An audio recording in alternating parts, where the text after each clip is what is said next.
So today we're going to talk about how companies enter foreign markets and what their options are. So basically we assume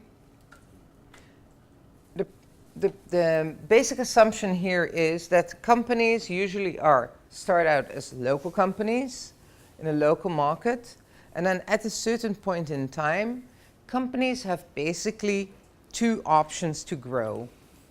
Okay, and I'm sure someone talked about, did you learn Ansov's model of growth? Igor Ansov?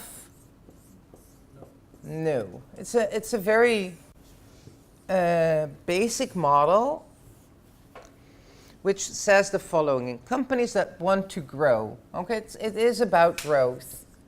So companies that want to grow, they have two options to grow, or they have four basic options to grow, but you have two vectors that you can grow according to. One is product and one is market. So, for instance, I do a lot of research on high-tech, on global high-tech companies.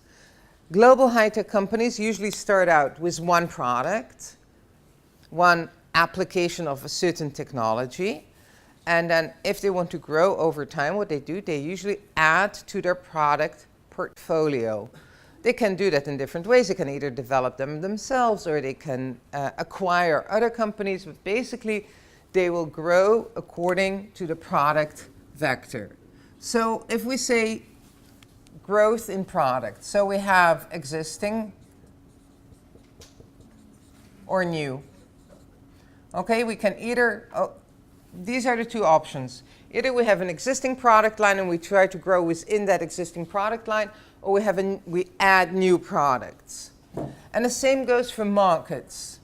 We can try and grow in an existing market, and we try to enter new markets. And that gives us, so the two vectors give us four strategic options.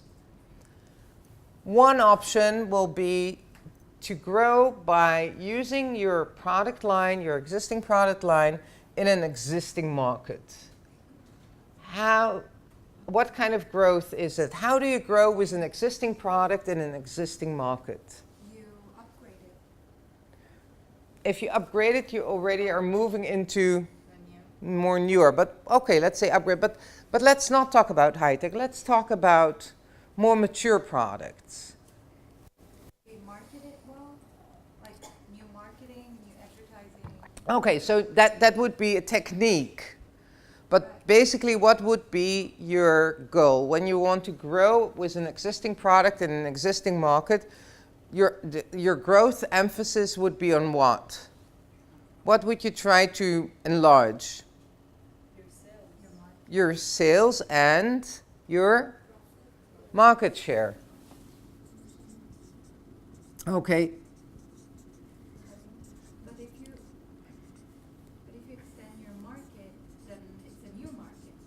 Yeah, but in this, what you try to do here, you can do two things. If you try to grow with an existing product in an existing market, you can do one of two things. You can try and encourage your existing clients to use your products, your existing products, more often. Okay, for instance, you can see that in the hair care industry. In the hair care industry, when I grew up, at least in Europe, people would wash their hair once a week. That would be the normal behavior. Okay, especially in the colder countries, people basically people wouldn't even wash themselves every day. Okay, when I grew up in the Netherlands, not everyone had bathrooms. People would have to go to communal bathrooms to wash themselves. So if you have to go to a communal bathroom, you don't shower every day. Okay, and also it's not that warm, and people had different idea of hygiene, and we're talking about 50 years ago. Okay, so for instance, if I tell you that, you think maybe that was true when my great-grandparents were alive. But no, and still if you go to Europe, especially people who live in buildings that are older and don't really have wash facilities, they don't necessarily shower every day. They don't wash their hair every day. Okay, it's a hassle. If it's under 0. Health-wise, you're not supposed to wash your hair every day. Okay. Now let's see what the companies that manufacture shampoos and so on, what do they encourage us to do? Of course, wash our hair. They encourage us to wash our hair every day, right? And what else? Not only every day, but Maybe twice a day. maybe twice a day. But if you wash your hair, when you wash your hair, when you go to the hairdresser, do they shampoo your hair once? Yes. Twice. No, once and once conditioner. Well, exactly. But many times they will, the companies that manufacture the shampoos and the conditioners are encouraging us to shampoo our hair twice when we wash it. Why? Very simply, why? Because they want to encourage sales. Okay? If you teach your clients that they should wash their hair every day, and when they wash their hair, they should shampoo it twice, that affects your sales directly. Same thing when you brush your teeth. They tell you that you should put all the Yeah, you should put enough on the whole brush, right? And then you make big brushes and you use a lot of toothpaste. Exactly.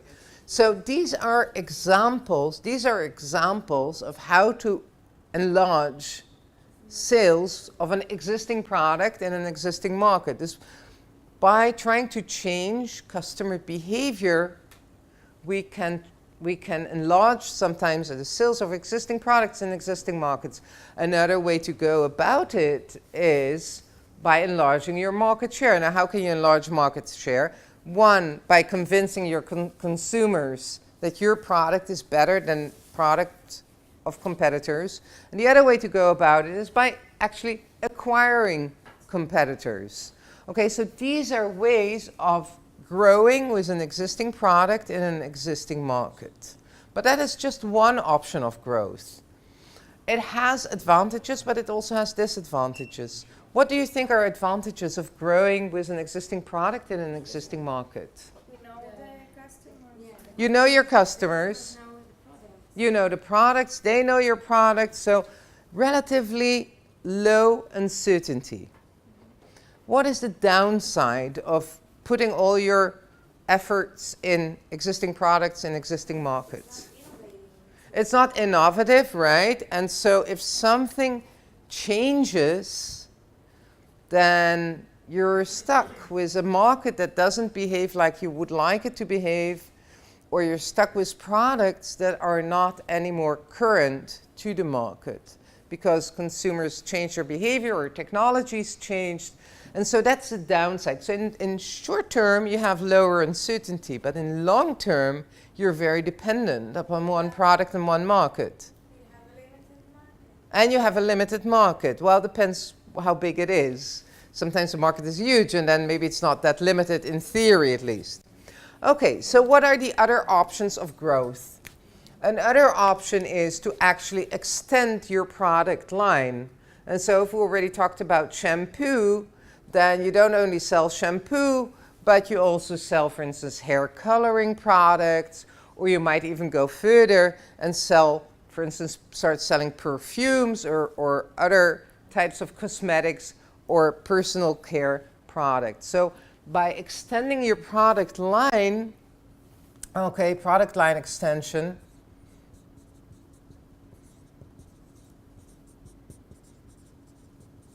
by extending your product line, you can increase your sales. And maybe if you choose wisely, you will have products that are maybe more profitable than your original product. Okay, can you give me an example of product line extension?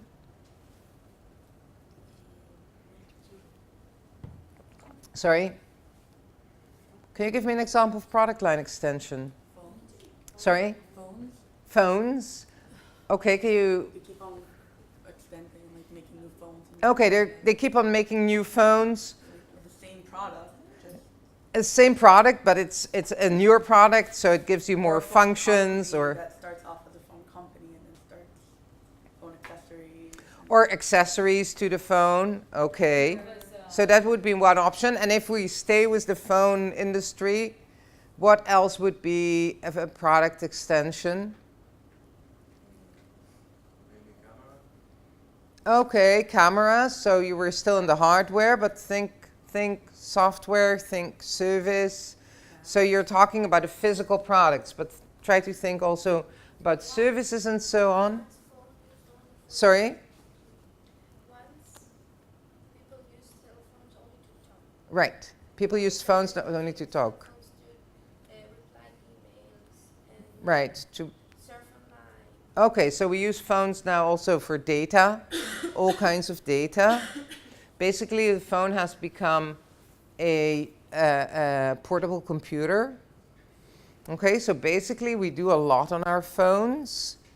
And so another type of product line extension would be that we actually get into applications that are used on the phone. Okay, so it can be about tangible products such as newer phones, stronger technologies and so on. It can be about accessories, but it can also be about the services that we supply through that little box that we call a cell phone. So these are all kinds of examples of product line extension. Now, what is the upside of product line extension? What is the downside of product line extension strategy? What do you think? What are up and down sides of the two?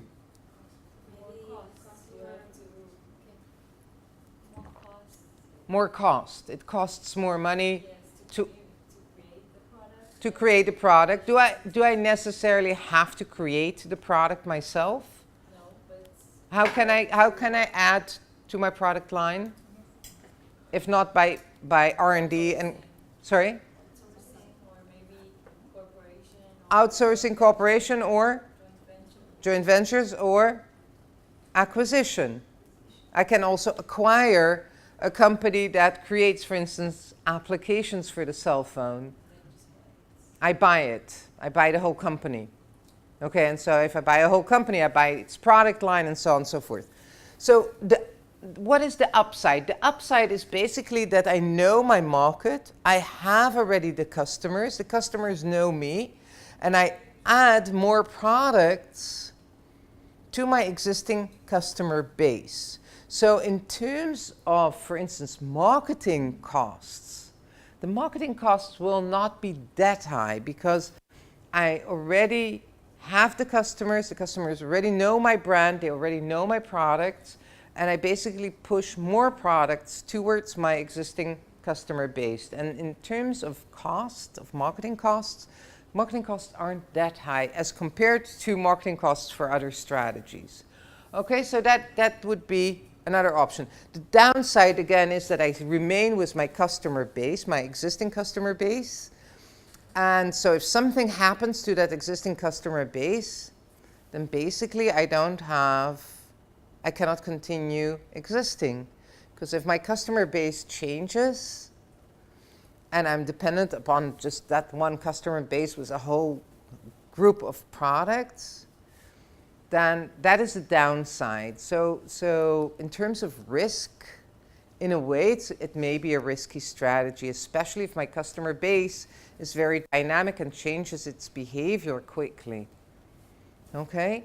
So that is the second strategy. The third strategy for growth, or a strategic option, would be market extension. So, can you give me an example of market extension? So you would have existing product line, but you would grow by market extension. So can you give me an example?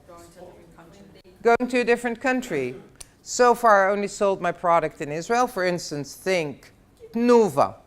Okay, Nuva at a certain point decided that they want to start selling their products in Romania. Strauss at a certain point decided they want to try and sell their products in the United States. So they take their existing product line. And so nowadays, at least in New York, you can get hummus, which they call hummus, right?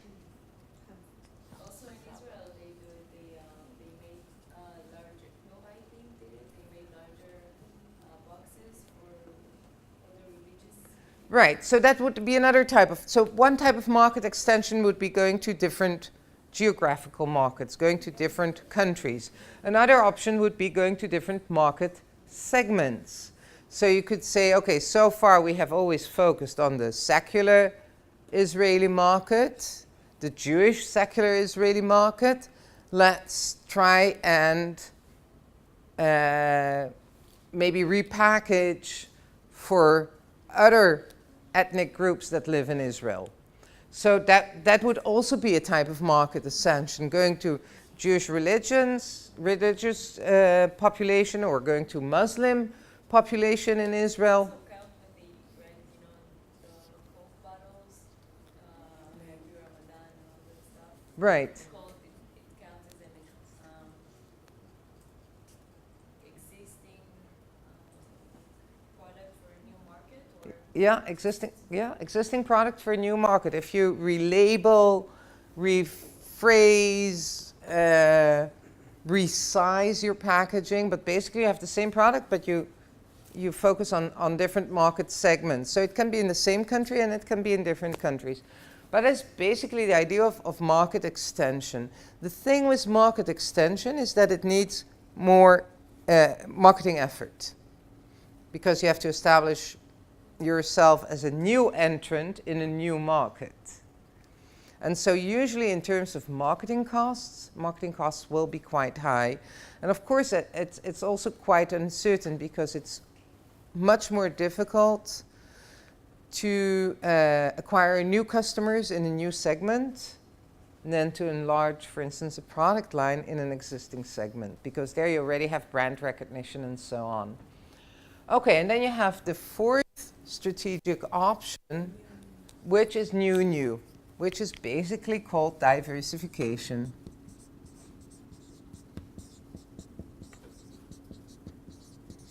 And diversification is defined as trying to market new products, new products that are new to your company. They don't need to be absolutely new in the world, but they are new to your company, and you try to market them in markets that are new to your company.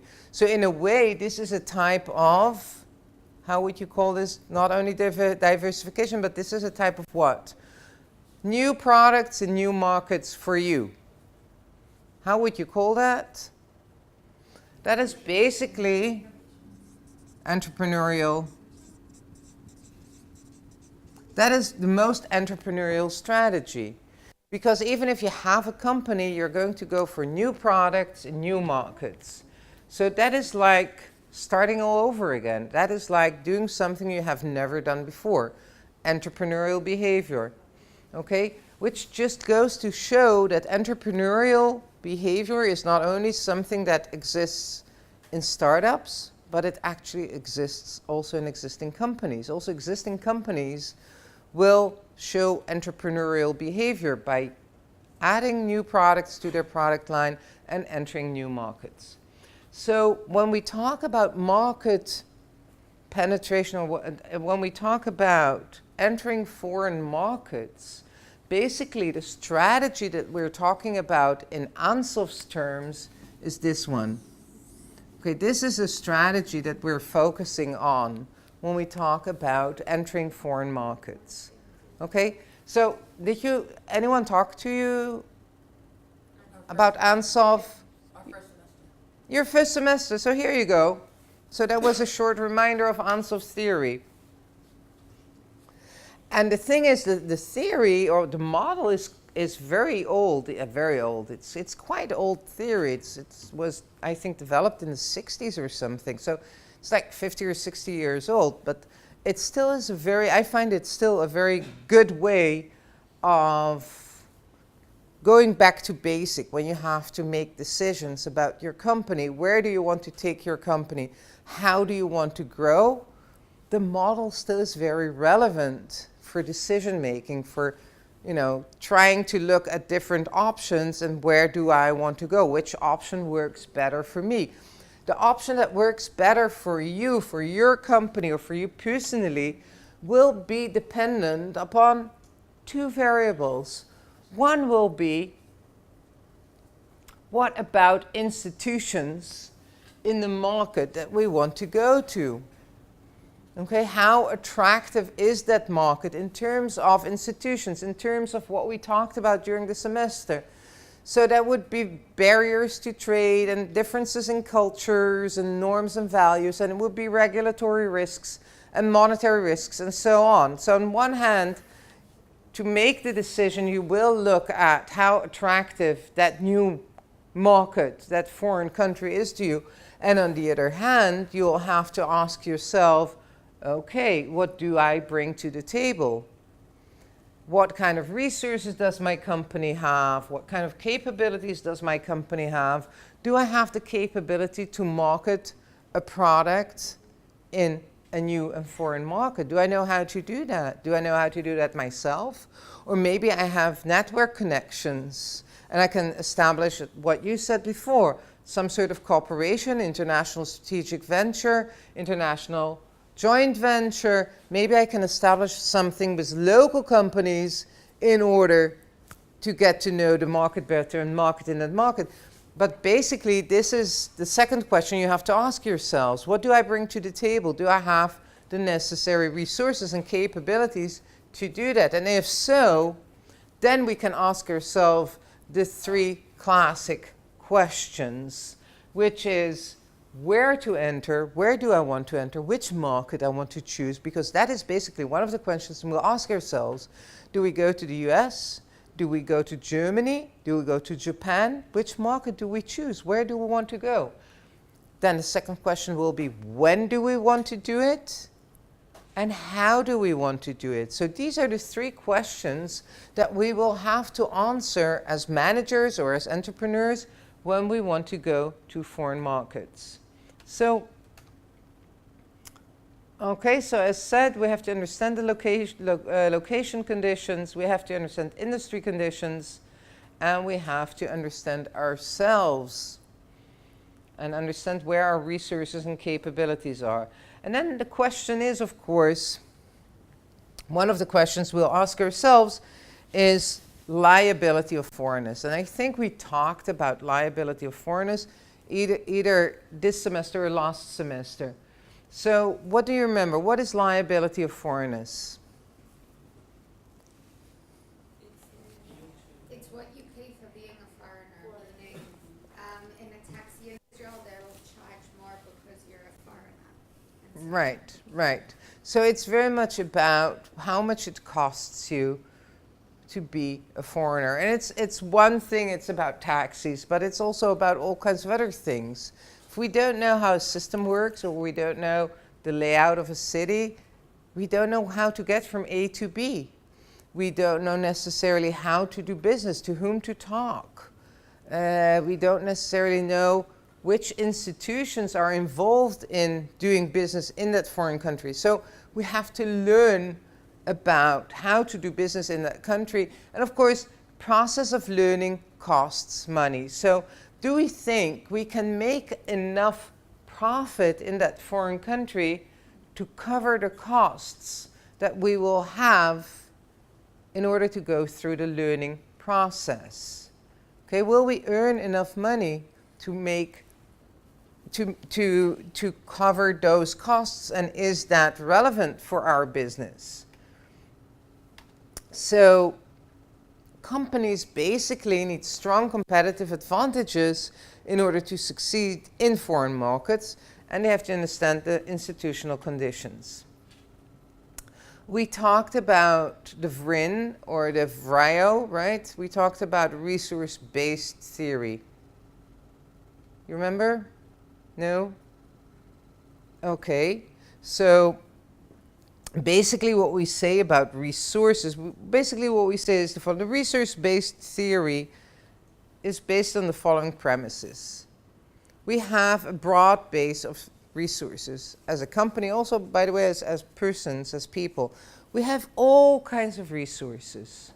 We have knowledge, and we have experience, and we may have a brand name, and we may have machinery, and we may have real estate, etc., etc., etc. Basically, we will divide the resources into 3 groups or 3 categories. One is tangible assets. Tangible assets are basically all those things that we can touch. Okay, so your cell phone is a tangible asset that you have, that you own. Then you have intangible assets. Intangible assets are things like relationships you have with other people, experience you have, the cultural values and norms that you have. These are intangible assets. Why are they intangible? You cannot touch them. You cannot pick up your norms and values and put them somewhere else. You cannot even sell them. You can at most explain them to other people. Experience is not something you can put in a package and sell to someone else. Okay, so these are intangibles. Intangibles, by the way, are considered better resources or more valuable resources than tangibles. For exactly that reason, they are non-transferable. And because they're non-transferable, for instance, it's very difficult to copy them. Okay? You have experience. The only way I can have that same experience is by going through the same process. And so that is, if I use experience as a basis to create a competitive advantage for myself, then it's very difficult for others to compete with that, because they cannot create it themselves instantly. At most, what I can do is convince you to come and work for me. And then you'll take your experience and bring it to me, and then I can use it. But then if you walk away, I won't have that experience anymore. So the idea behind the resource-based theory is that you have 3 types of assets. So you have intangibles, you have tangibles, and you have human resource. Okay, so you have 3 groups of resources: tangible, intangible, and human.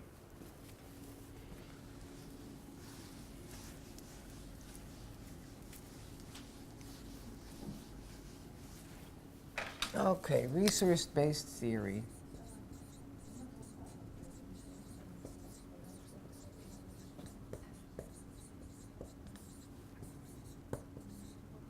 RBV. Resource-based. Okay, resource-based theory.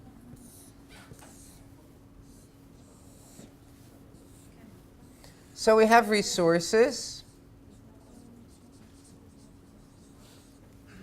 We have human, we have tangible, and we have intangible. Okay. Now we use those resources to create capabilities. By combining different types of resources, we create capabilities. Okay, can you give me an example of capabilities that you have developed yourselves for yourselves based on your human, tangible, and intangible resources? Sorry? Be able to analyze. Okay, the ability to analyze a certain situation. Very good. In regards to what? Just in general? Yourselves, can you say how you use your resources to create capabilities for yourselves? Because at the individual level and at the organizational level, it more or less works the same. Can I also say that to learn a language is a capability? Learn it is not a capability, but the ability to use it is a capability. So feeling comfortable in English, being able to write a paper in English or to give a presentation in English, that's a capability, which is based on various resources that you have gathered throughout your life. So Then Yes. if I use it, then it's a Capability, exactly, exactly. And that is also one of the reasons I want you to stand in front of class and give presentations in English, because then your resource becomes a capability. And if you don't use your resource, it doesn't become a capability. And basically, if you want to compete, you need capabilities. It's not enough to have the resources. Okay, and that is really one of the reasons we work with you in English. So you can create that capability for yourself. And that capability in time will hopefully create the basis for your competitive advantage. And because we want you to be competitive when you finish your studies, we have you do all those things. Because by doing, you create capabilities. And once you have the capabilities, when you take the capabilities together, you can create a competitive advantage for yourself. By feeling comfortable standing in front of people and speaking in English, you'll have a competitive advantage on others when you compete for a certain job that needs you to be able to stand in front of people and talk in English. Okay, so that will, at the end, will be your one of your competitive advantages. Okay, so in order to have competitive advantages at the individual as well as the organizational level, we need basically resources and capabilities that are, first of all, valuable. I mean, maybe you can speak fluent, I don't know, let's take North Finnish, okay? Fluent. You feel comfortable, totally comfortable standing in front of the class and speaking fluent North Finnish. However, it is not necessarily a competitive advantage. Why is it not a competitive advantage? Because for most companies in the world, this capability is not really valuable. Okay, it's not valuable because the target market is so very small. Maybe there are 100,000 people in the world that speak North Finnish. I feel that with Norwegian. Sorry? With Norwegian, I feel that. With Norwegian, it's the same story, exactly. Yes? Exactly. So it's, you have the capability, but it's not really valuable in terms of being able to compete based on that capability. So it should be valuable, it should be rare. I mean, if everyone knows how to do it, then it's not really a competitive advantage. Okay? It should be difficult to imitate. So it should, by making it difficult to imitate, then it remains rare. And that is why, one of the reasons you have to continue learning your whole lives. By continuing to learn in your whole life, you basically upgrade your competitive advantage as a person. Okay, and it's very difficult to imitate new knowledge. So, and it's also very difficult to imitate accumulated knowledge at a personal and even at an individual and at an organizational level. And so these are the type of resources and capabilities that are worth to invest in. And then if it's non-substitutable, that also helps, meaning that you need that specific capability and you cannot substitute it by another capability. So if you are able as an organization, but also at the individual level, to create capabilities that are valuable, rare, inimitatable, and non-substitutable, and that is why it's worthwhile to think about yourselves and about the organizations that you work for in these terms. It really helps to get a better grasp of how to compete and how much money you can ask for the stuff you do. Okay. So, sorry? Is there a question, problem? No. Okay. So basically, going back to what we just said, if we want to enter foreign markets, on one hand, we need to understand the environment, we need to understand the country and its institutions. On the other hand, we have to really understand ourselves and have to understand what we can bring to the table, what we can bring to that other country, and ask ourselves is what we can bring to that other country, is it considered valuable, rare, difficult to imitate, and so on, or not? Okay, and then once we have answers to those questions, we start asking ourselves the following. The first one is where to enter. So where to enter basically is, the answer to that question is based on what are we looking for? Why do we want to enter that other country? Yeah, I'll upload it all, sorry. So where to enter really is about location. And location is about what are we looking for? Do we want to be able to have access, for instance, to natural resources? So if we're, for instance, in the diamond business, level of off, okay, if we're in the diamond business, we might decide that we want to go to some African country where there are mines because we want access to natural resources, right? You're laughing. Why are you laughing? Because it's true. Okay. If we look for oil or gas, we'll probably go to some Arab countries or to Norway, exactly, or to, Norway is a very good place to go for gas and oil. Russia, okay. Where else? Where else? Gas. Israel, exactly. We might want to go to the Mediterranean Sea, right? The part that is owned by Israel. Right. Okay, so question one is, what are we looking for in that new market? Do we need access to natural resources in order to enlarge our sales? Do we look for more markets, more potential clients? Are we looking to enlarge our efficiency? In other words, okay, efficiency. By the way, all the pictures are related. So we had natural resource, marketing. What are we seeing in this picture, by the way? Do you know what we're looking at in this picture? A watermelon in the form of a heart. Yeah, they grow specially. You can pre-order in any shape you want. You can pre-order watermelons in any shape you want. Who wants a heart-shaped watermelon? I want one. You want one, okay. Sorry? The fruit is grows in a box or in a.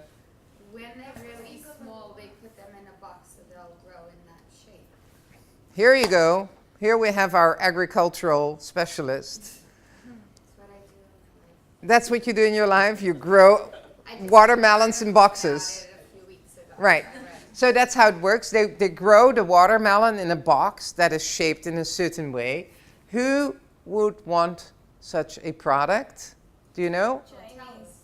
The Chinese and the Hotels hotels, okay. that want to show cool. Right, the hotels like it, the Chinese like it, and the Japanese love it.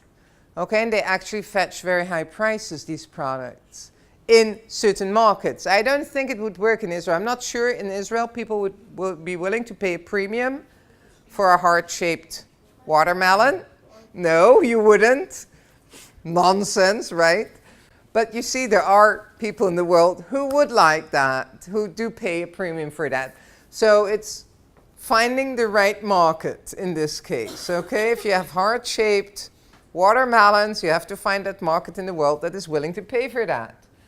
Efficiency seeking, here we go, efficiency seeking, Bangladesh, certain Pakistan, Indonesia. Okay, we look for efficiency. What is efficiency? It basically means that we want to create a production process that is cheaper than it is in our home country. Why would it be cheaper? Well, one reason could be because labor costs are lower. But another reason may be, okay, labor cost is not the only way to go about efficiency. It may be that we need complex robots that can make our process much more efficient. And then probably wouldn't go to Pakistan or Indonesia, but we would go, where would we go if we were looking for complex robots in the production process? Which country leads in robots? Japan, exactly. We would go to Japan because Japan is the leader in the world with robotic production lines. Okay? So it depends what kind of efficiency we're looking for. And then, of course, we could go for innovation. Maybe we're innovation seeking, then we would go probably to Israel. And which part of Israel? The greater Tel Aviv area, the area that we are in at the moment. Okay, so where to enter depends, among others, on that, the answer to that question. What are we looking for? Okay, what are we looking for in that foreign market? Then the second question is when to enter. And when to enter is not so much about the year, when to enter, but when to enter is very much about being timing, about being a first mover or not. So sometimes what happens is in that many countries, technologies and whole industries develop at different paces. And so while an industry may be already mature in one country, it may be non-existent or hardly existent in another country. We think, for instance, Uber or transportation sharing industry. Okay, what do you need in order to have companies like Get and Uber to work? What do you need, for instance, in order for a company like Get or Uber to operate in a certain country? What do you need? Wi-Fi. You need Wi-Fi. What else? You need taxis. Okay. Private cars. You need regulation. What else? Sorry? Company cars? Okay. What else? You had an interesting idea. Wi-Fi. Besides Wi-Fi, what do you need? Even more basic. Phones? You need people, enough people that use cell phones, right? Yeah, but people that use cell phones can afford an Uber. That is true. So why is Uber going to India? New markets to enter. And let me ask you, you're specialists already on India. Is India a country where lots and lots of people have cell phones? No. But you have And even if they have cell phones, maybe they will have cell phones, but they don't have smartphones. I don't understand why Uber is in India. You don't understand why they need Uber in India? No. because they have a lot of visitors, a lot of travelers. They have a lot of travelers. What else? What else? Why do they need? Or maybe the people in. It's less dangerous to drive in a car than a tuk-tuk. It's less dangerous to take a car rather than a tuk-tuk. I could give you another option. Maybe the tuk-tuk is part of Uber. Okay. So you call Uber. You have, this rickshaw guy coming on his bike. Hop in. Okay, so Safer because you have it's safer. like recommendations and stuff. Okay, anything else? So, okay, we're not going now to really get into the discussion why Uber did enter the Indian market. One of the reasons that Uber did enter the Indian market, because there is a lot of potential there. Because even if now, at this point in time, most people don't have smartphones, well, first of all, there's a big difference between India in cities, in the big cities, and India in the rural areas of India. So within the big cities, which usually is more relevant also for Uber services, you'll have a higher percentage of people using cell phones and smartphones. You'll have a higher percentage of Wi-Fi, and you'll have you'll have better services. But one of the reasons, of course, for Uber to enter the Indian market now is because they wanted a first mover advantage. What they hope is to establish a foothold, at least in the cities. And so assuming that in 5 years or in 7 years, the Indian economy will continue to grow, meaning that more and more people will become middle class. And once they become middle class, they'll have smartphones and they'll start using Uber services. And so by being one of the first in that market, Uber hopes to be the market leader in, say, 10 years' time. Okay? And so they're even willing to have India be a place where they, or a country where they don't make money at this moment, but they hope to be market leaders and thereby have a long-term investment. So being a first mover is on one hand an option to become a market leader. It's an option to maybe be even a monopoly for a certain period of time. But it also costs a lot of money because we have to educate the market. We have to teach basically the market. Uber is teaching the Indians how to use such a service, how to work it. As a first mover, you'll have to deal with a lot of rejection. You'll have to deal maybe with governments that don't like your product or your service, which is exactly what is happening to Uber. The Indian government is changing its rules and regulations to make life more difficult for Uber because the local taxi drivers... It's the same in Israel. Exactly the same. In Israel, the local taxi industry was so effective that Uber basically cannot operate in Israel. Okay? One of the reasons we have Get Taxi in Israel, a local company, is because Uber couldn't enter the Israeli market. I thought it's because regulations and politics and stuff like that. Regulation and politics, exactly. That's what we started out with. But regulation and politics are influenced by local competition. Okay, so the local industry, the local taxi industry said, we don't want Uber here, it's too much competition. It's not, it's the only competition. Well, they have Get Taxi. Yeah, but Get Taxi... Works different, it's a different business model.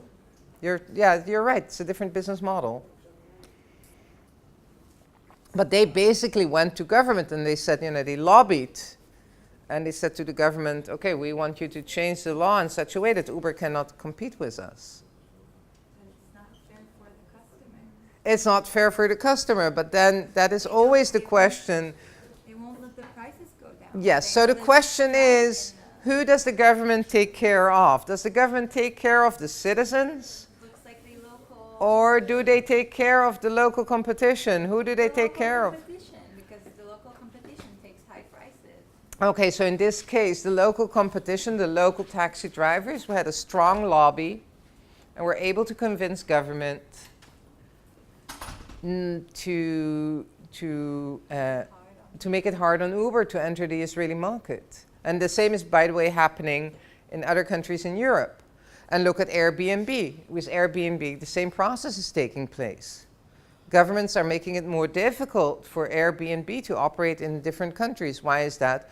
Among others, because local hotels and the local tourist industry is starting to lose money because of Airbnb. And so they're lobbying to their governments to say, okay, make it difficult for Airbnb to rent out rooms. Okay, so first mover has its advantages. You can really create a monopoly sometimes, or you can be a market leader, but it also has a lot of inherent risks.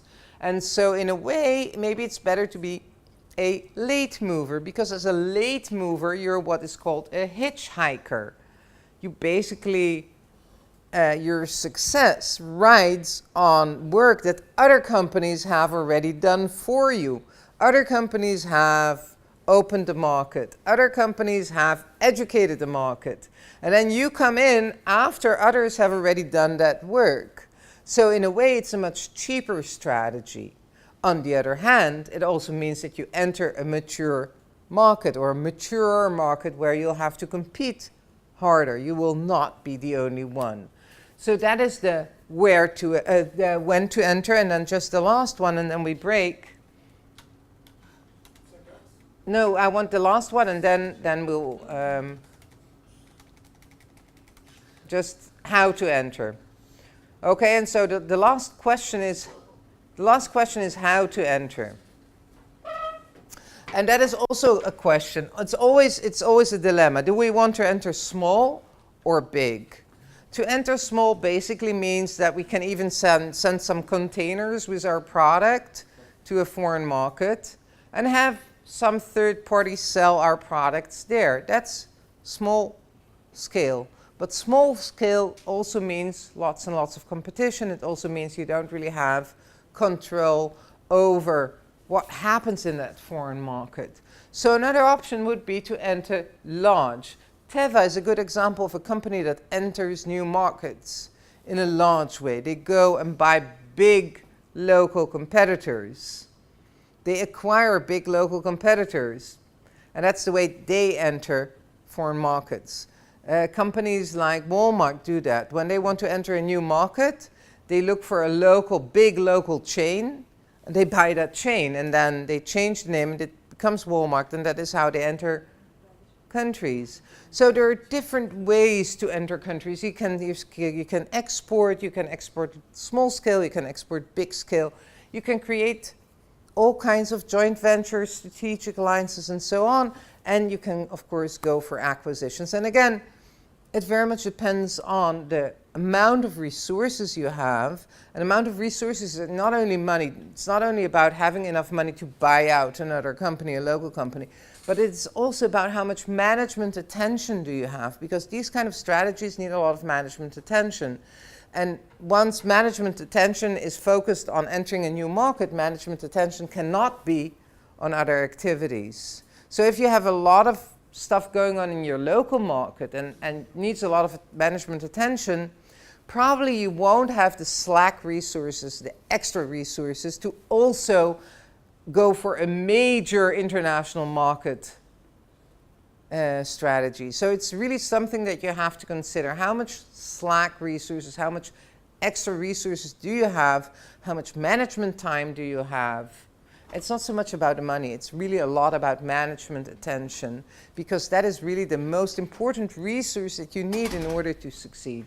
So when we talk about market entry, we basically want to answer three questions, and that is, where do we want to enter, how do we want to enter, and when do we want to enter, okay? And these are the three questions that we really debate before we make our international decisions. Hub Media.